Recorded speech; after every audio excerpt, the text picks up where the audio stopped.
փաստաթղթերի եւ էլեկտրոնային կրիչների, որոնք կարող են գործի համար էական նշանակություն ունեցող ինչ-որ տեղեկություններ պարունակեն, sense համառոտ ասեմ, որպեսզի դուք նաեւ պատկերացում ունենաք, խոսքը գնում է նախկինում պաշտոնական լիազորությունների չարաշահման, փողերի լվացման։ Ես ավարտեմ, փաստական հանգամանքները ամբողջ չեմ կարող բացահայտեմ նախաքննական գաղտնիքից ելնելով, բայց համառոտ հետևելն է։ Փողերի լվացում, պաշտոնական լիազորությունների չարաշահում, ապօրինի ձեռնարկատիրություն եւ այդ բոլոր գործողությունների արդյունքում այնպիսի փաստաթղթեր, էլեկտրոնային կրիչներ կամ այլ փաստաթղթեր, որտեղ որ կարող են ինչ-որ սղագրումներ իրենց մեջ պարունակեն, որոնք որ վկայում են եւ խոսքը գնում է ապօրինի ծագում ունեցող գույքի մասին։ Հիմա ձեզ ամբողջությամբ այդ իմաստով ներկայացնեմ հետեւելը։ Խուզարկությամբ ինչ որ հայտնաբերվել է,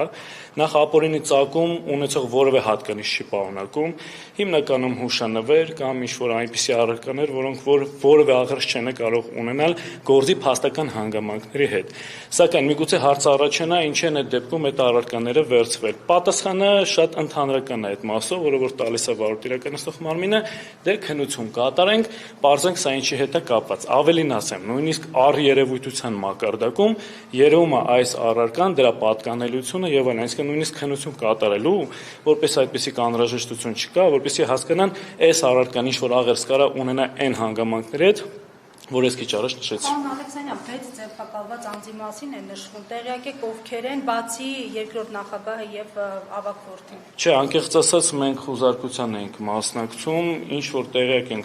ենք մամուլից, որովե մեկնաբանություն այս մասով չեմ կարող ասել։ Ես ընդամենը մի բան ֆիքսեմ, տեսեք, ըստ էության բոլորի համար հայտնի է, որ պարոն Լևոն Քոչարյանը հանդիսանում է ԱԺ պատգամավոր։ Հետևաբար այստեղ պետք է մենք վերհանենք հետևյալ հարցը, թե առասարակ այս խուզարկությունը եթե անօրինական է, ինչու է անօրինական կամ օրինաչափը, թե առասարակ օրինաչափ չի։ Պատասխանը շատ ակնհայտ է, օրինաչափ չի, որտեղ ըստ էության Լևոն Քոչարյանը հանդիսանալով ԱԺ պատգամավոր օժտված է անձեռնմխելիությամբ։ Իսկ պատգամավորի անձեռնմխելիությունը կարող է հաղթահարվել ոչ միայն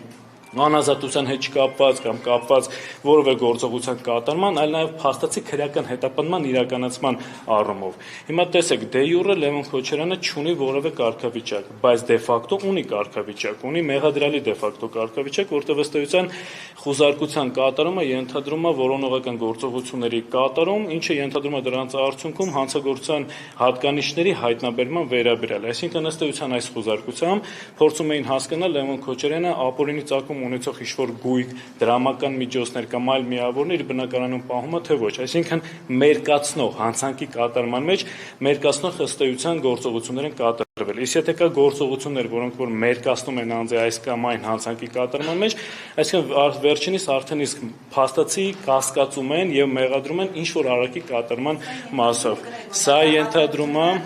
ենթադրում է, որ սա փաստացի քրեական հետապնդում է, ինչից հետևություն, որ փաստացի քրեական հետապնդման պարագայում գլխավոր դատախազը պետք է գար ազգային ժողով համապատասխան միջնորդագիր ներկայացներ անձեռնմխելիության հաղթահարման, որպեսզի նաև հենց փաստացի քրեական հետապնդում սկսելու թույլտվություն ստանար։ Հաշվի առնելով ընթացքը հետագային կարելի է ակնկալել, որ դատախազությունը կդիմի այդ քայլերին։ Դե ոչինչ պետք չի բացառել եւ ոչինչի կարծում եմ տենց վրա պետք չի զարմանալ, ամեն ինչ էլ հնարավոր է, բայց մենք փաստացի ունենք մի իրավիճակ, որ այդ գործողությունը արդեն իսկ պետք է կատարվեր, մինչեւ այս բնակարան գալը եւ այս գործողություն կատարելը գլխավոր դատախազը արդեն պետք է լիներ ԱԺ-ում եւ դրա վերաբերյալ համապատասխան թույլտվություն ստանար։ Մի կարևոր խուզարկությունը ապօրինի է։ Այո։ Ապօրինի է խուզարկությունը ոչ միայն այս հիմքով, սա ամենակարծես թե կարևոր հիմքն է, շատ ուղենիշային հիմքն է, բայց բնականաբար կան Սա մեկ այլ առասարակ երևույթ է։ Բնականաբար խուզարկությունը կատարման ընթացքի վերաբերյալ որպես այնպիսի ինչ-որ ագրեսիվ գործողություններ չեն կատարվել, պետք է հանուն արդարության սրա մասին նշեմ, բայց պետք է նաև հաշվի առնենք հետևյալ իրավիճակը, որ Լևոն Քոչարյանի 1 մանկահաս եւ 2 անչափահաս երեխաները գտնվում էին տանը։ Ես կարծում եմ, որ նման այսպես ասած դիմակավորված անձանց օժանդակությամբ եւ միջոցով այս գործողության կատարման անհրաժեշտությունը առհասարակ չկար։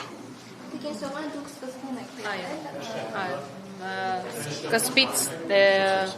Սկզբից էլ ներկա եմ եղել, ուզում եմ մի կարևոր շեշտադրում անել, որ իհարկե ամբողջ բովանդակություն չեմ կարող բացահայտել, բայց շատ պատահական ճակերտավոր զուգադիպություն է, որ քննիչը որոշել է միջնորդությունը հայցել դատարանից խուզարկություն իրականացնելու հենց երեկ։ Ամենայն հավանականությամբ